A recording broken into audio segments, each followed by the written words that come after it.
It was a small town by a small river and a small lake in a small northern part of a Midwest state. There wasn't so much wilderness that you couldn't see the town. But on the other hand, there wasn't so much town that you couldn't see and feel and touch and smell the wilderness.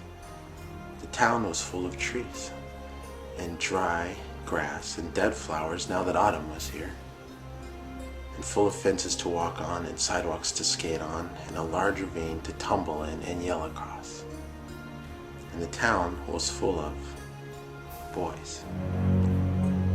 And it was the afternoon of Halloween, and all the houses shut against a cool wind, and the town full of cold sunlight, but suddenly the day was gone. Night came out from under each tree and spread. Behind the doors of all the houses there was a scurry of a mouse feet, muted cries, flickerings of light. Behind one door, Tom Skelton, age 13, stopped and listened. The wind outside nested in each tree, prowled the sidewalks in invisible treads like unseen cats. Tom Skelton shivered. Anyone could see that the wind was a special wind this night, and the darkness took on a special feel because it was All Hallows Eve. Everything seemed cut from soft black velvet or gold or orange velvet. Smoke panted up out of 1,000 chimneys like the plumes of funeral parades. From kitchen windows drifted 2 pumpkin smells. Gourds being cut, pies being baked. The cries behind the locked house doors grew more exasperated as shadows of boys flew by windows. Half-dressed boys, grease paint on their cheeks, here a hunchback, there a medium-sized giant. Attics were still being rummaged, old locks broken, old steamer chests disemboweled for costumes. Tom Skelton put on his bones. He grinned at the spinal cord, the rib cage, the kneecaps stitched white on black cotton.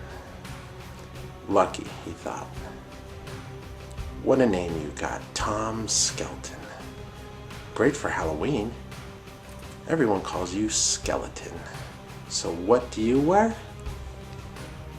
Bones. Wham! 8 front doors banged shut. 8 boys made a series of beautiful leaps over flower pots, rails, dead ferns, bushes. Landing on their own dry starch, they seized the final sheet, adjusted a last mask, tugged at strange mushroom caps or wigs, shouting at the way the wind took them along, helped their running, glad of the wind, or a cursing boy curses as masks fell off or hung sideways or stuffed up their noses with a muslin smell like a dog's hot breath, or just letting the sheer exhilaration of being alive out on this night pulled their lungs and shaped their throats into a yell and a yell and a yell. 8 boys collided at one intersection. Here I am, witch. 8 man, skeleton, said Tom, hilarious inside his bones. Gargoyle, beggar, and Mr. Death himself. Bang, they shook back from their concussions, all happy fouled and tangled under a street corner light. The swaying electric lamp bellowed in the wind like a cathedral bell. The bricks of the street became planks of a drunken ship all tilted and foundered with dark and light. Behind each mask was a boy. Who's that? Tom Skelton pointed. Won't tell. Secret, cried Witch, disguising his voice. Everyone laughed. Who's that? Mummy, cried Boy inside the ancient yellow wrappings, like an immense cigar stalking the night street. And who's... No time, said someone hidden behind yet another mystery of muslin and paint. Trick or treat. Yeah. Shrieking, wailing, full of banshee mirth, they ran on everything except sidewalks, going up into the air over bushes and down almost upon yipping dogs. But in the middle of running, laughing, barking, suddenly, as if a great hand of night and wind smelling something wrong stopped them, they stopped. 6, 7, 8. This can't be. Count again. 4, 5, 6. Should be 9 of us. Someone's missing. They sniffed each other like fierceful beasts. Pipkin's not here. How did they know? They were all hidden behind masks, and yet, they could feel his absence. Pipkin, he's never missed a Halloween in a million years. Boy, this is awful, come on. In one vast swerve, one dog-like trot and ramble, they circled round and down the middle of the cobble-brick street, blown like leaves before a storm. Here's his place. They pulled to a halt. There was Pipkin's house, but not enough pumpkins in the windows, not enough corn shocks on the porch, and not enough spooks peering out through the dark glass in the high upstairs tower room. Gosh, said someone, what if Pipkin's sick? It wouldn't be Halloween without Pipkin. Not Halloween, they moaned. And someone threw a crabapple at Pipkin's front door. It made a small thump like a rabbit kicking the wood.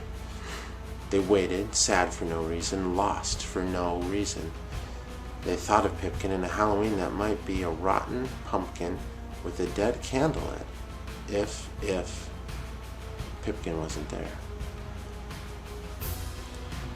Gosh, said someone, what if Pipkin's sick? It wouldn't be Halloween without Pipkin. Not Halloween, they moaned, and someone threw a crabapple at Pipkin's front door. It made a small thump like a rabbit kicking the wood. They waited, sad for no reason, lost for no reason. They thought of Pipkin in a Halloween that might be a rotten, they thought of Pipkin.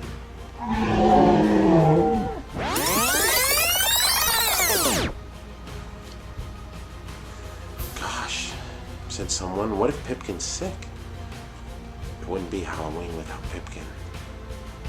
Not Halloween, they moaned, and someone threw a crabapple at Pipkin's front door.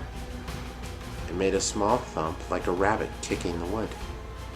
They waited, sad for no reason, lost for no reason. They thought of Pipkin in a Halloween that might be a rotten pumpkin with a dead candle if Pipkin wasn't there. Come on, Pipkin. Come out and save the night.